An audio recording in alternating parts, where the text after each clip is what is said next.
Hi, I'm Mo from Customer Radar. You know by now that Customer Radar is a great tool for collecting customer feedback data, but collecting that data without acting on it is a huge waste.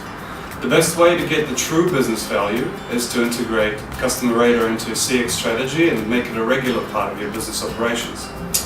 To give you an example of how Customer Radar can empower an entire business, we've interviewed Mazz Mitchell from World Howick about the way that their business uses customer feedback. Have a look.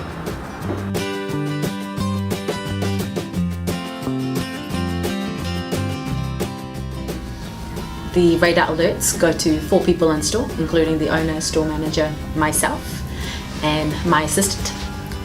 But I am primarily in charge of getting back to those customers. Or else, if we didn't have that, this person would contact the customer, and so would I, and it gets quite messy. Yeah. So we have one person at a time who constantly gets back to the customers, which is me at the moment. Nice. 1s, 2s and 3s, we always get in touch with the customer, or try to anyway. So anybody who gives us 1, 2 and 3, we want to delve deeper into why they gave us a 1, 2 or 3.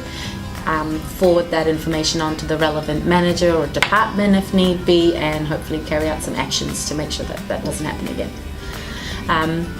4s are our golds. That's where we get those little bits of feedback that we want to pick up on, because those are the bits of gold. We call them the bits of gold, right? Because and 5s we pretty much still have a look at them, and it's quite nice to get as many 5s as we can.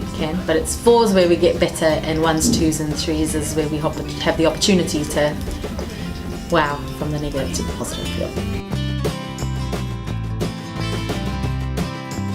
A weekly email goes out to the managers letting them know, hey, we're at X percentage for the month, we're tracking really well, we haven't received as many feedback bits last week, here are all the positives that came through. So maybe 10 of the best ones for that week on that email, right?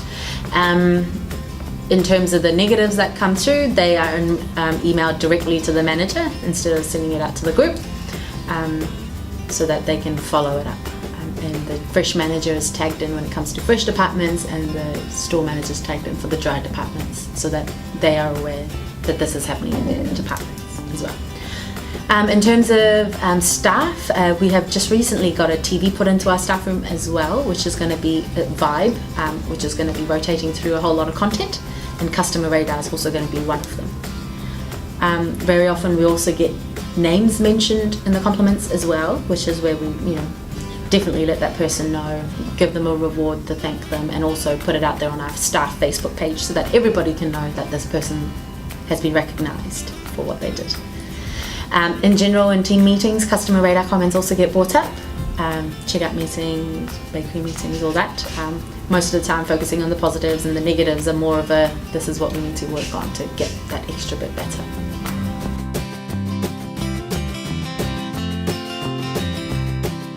The one that recently I think is Meal Solutions Fridge. A lot of customers are asking for convenience, a lot of customers are asking for specials at the front of the door and stuff. So that's what we've done, Meal Solutions / specials. We have also done a 1-day sale point of sale. So that's the posters. I think someone once mentioned there was not the correct information mentioned on there, but from there on we have. Very recently we've also gotten a bit of criticism about packing at checkouts, so we see a whole lot of retraining happening downstairs for that at the moment. And then there's other little bits like the judder bar in the car park. There's every now and then there's a feedback about the crossing not being safe at the other side of the road, which is why we've got a crossing put in. Trolleys.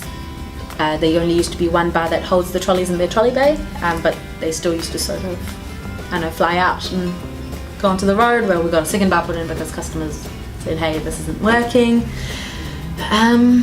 Plenty of things. There's some specific pricing has come up in the past, similar to packing right now, where it's sort of an issue for us because we've transitioned from plastic to no plastic.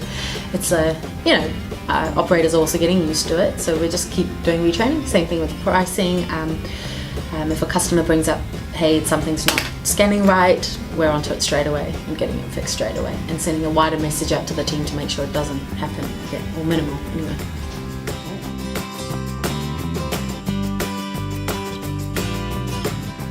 We've had Facebook posts. Our Facebook does really well in terms of over 8,000 likes. So when we go, hey, this is a great media for you, put feedback on, that'd be great. That's done well, but other than that, and obviously our operators talk about it because the till receipts get printed. So every now and then we sort of give it an extra push, just to make sure, go, hey, this week we're mentioning customer radar, be sure to be mentioning it to every customer. Yeah. So the internal drive really pushes push the buttons. Definitely. We've given away free coffees in the past to increase numbers. Yeah. And now just recently with the text number being back on the receipts, we're looking at doing more of those. So I think I would focus on two things anyway. One of them is where we are standing in the whole group. We like to be at the very front, so I'm constantly keeping an eye on it. And the second thing would be the pending and action needed criteria, because obviously that's where the 1s, 2s and 3s we're still trying to sort out, we're still trying to contact the customer. So those bits are always flagged, as in those are the bits I always check when I go on.